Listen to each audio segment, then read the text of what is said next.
Joining me now to discuss this is Jamil Jaffer, founder and executive director of the National Security Institute. Good morning. Good morning, Nick. Jamil, after that heated exchange with Senator Hawley, this is how Roe again addressed the question of firing someone at a presser yesterday. These were very thorough investigations, and if in fact there were policy violations and they are substantiated, those employees will be held accountable. Now, from the outside, this looks like a measured supervisor taking a cautious approach to evaluate everything before making a decision.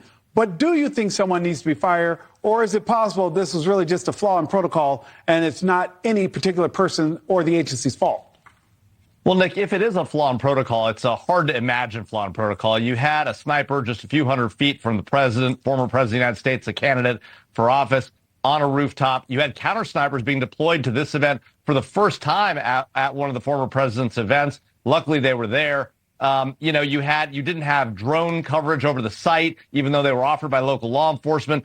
They weren't even on the same radio frequency. They were using text messages to get back and forth with one another. And there were two command posts. I mean, the number of policy or approach failures here seem to be significant. That suggests somebody's got to be held accountable. We've already seen the director of the Secret Service now depart. I'm sure. I think it's highly likely you'll see other people held accountable. But if this is a protocol failure, I mean, it's a massive one, and the Secret Service is going to need to be reworked in a fundamental way. And Jamil, you and I both worked in structures where you follow the chain of command, but like you suggested, there seem to be two different chains of command that the two were not talking to one single person who can make a decision. Another heated moment was the exchange over whether Secret Service is treating Trump different from Mr. Biden. Let's take a listen. Is it your testimony that in Butler, Pennsylvania, Donald Trump had the same number of agents protecting him that Joe Biden has at a comparable event? I'm telling you the shift, the close protection shift surrounding. That's what you asked me, Senator, and I'm trying to answer it. You are not answering it. Is it the same number of agents or not?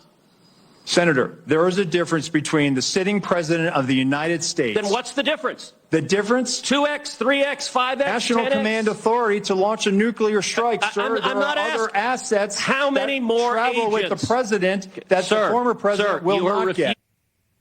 All right, what is your take on that? Do you think, Jamil, that Secret Service protection for Mr. Biden was better than that of Mr. Trump, and if so, why?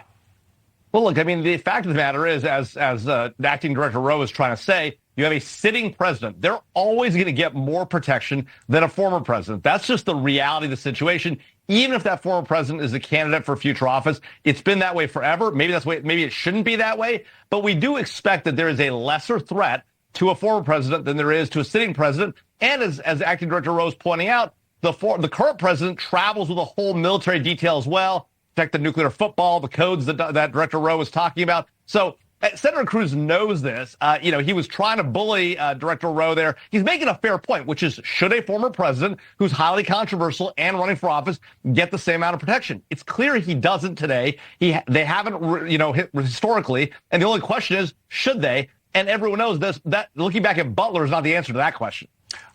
This is what Rowe actually says went wrong. Let's take a listen. I think this was a failure of imagination. A failure to imagine that we actually do live in a very dangerous world where people do actually want to do harm to our protectees. I think it was a failure to challenge our own assumptions. The assumptions that we know our partners are going to do everything they can. Why would agents be there if they don't actually think someone would try to hurt the people they are protecting? And that is exactly the question. The name of the detail is the protective detail. It's designed to protect against exactly this kind of harm. So the idea that, that Director Rowe would point to the partners. I mean, at one time, just a few days ago, or maybe even a day ago, he said, this is a Secret Service failure, not anybody else's. But then say our partners are going to do what they're going to do. It does appear, in fact, their partners were doing the right thing, identifying a potential suspicious individual, trying to communicate that to the Secret Service. They simply weren't in touch. At the end of the day, the Secret Service is responsible for the former president. They're the ones that are on the detail. They have to be in touch with local law enforcement. They have to have the snipers on the roof. They have more resources than any local agency will. It is their responsibility and their failure here. And people ought to be held accountable. The question is just whom. And I think it makes sense for Director Rowe to take the time to figure out who that is. He might put people on leave, given that there were senior leaders on site as well as in the chain of command above, they ought maybe be put on leave until the investigation is complete. Jamil, were you personally surprised to find out all the information we have in the past week since these hearings on how there was no coordination with local law enforcement, even though they had asked for a debriefing,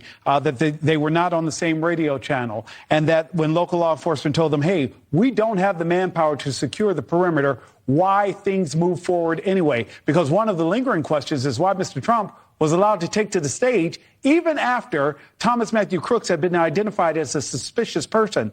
There are some who believe it was because of where they were located and because of Mr. Matthew's looks that he did not stand out as a credible threat. Well, look, at this event, like at all events, they're going to identify a number of suspicious individuals. In this case, there were about 100 individuals who were listed as potentially suspicious at this event, including Mr. Crooks. Turns out they were right about that one. The rest weren't as suspicious or as much of a threat. Am I surprised this happened? No. Unfortunately, this interaction between federal and local law enforcement continues to be a problem. It's been a problem. We identified it since before 9/11. Been working on solving it. It's obviously not solved today. That federal, state, federal, local dynamic that continues in place. Am I concerned that it exists, though? Obviously, it's hugely concerning. They need to be on the same radio networks. They need to have interoperable capabilities. They need to be talking to one another, and they have to have one command post. I mean, this is basic, sort of law enforcement 101. If you don't have one command post, everybody doesn't know everything, and that is the fundamental failure here, I think, was the lack of communication between all the players. That might have stopped it, might not have, but it certainly would have made it better, and we wouldn't have these recriminations today. Jamil Jaffer, thank you so much for joining us. Thanks, Nick.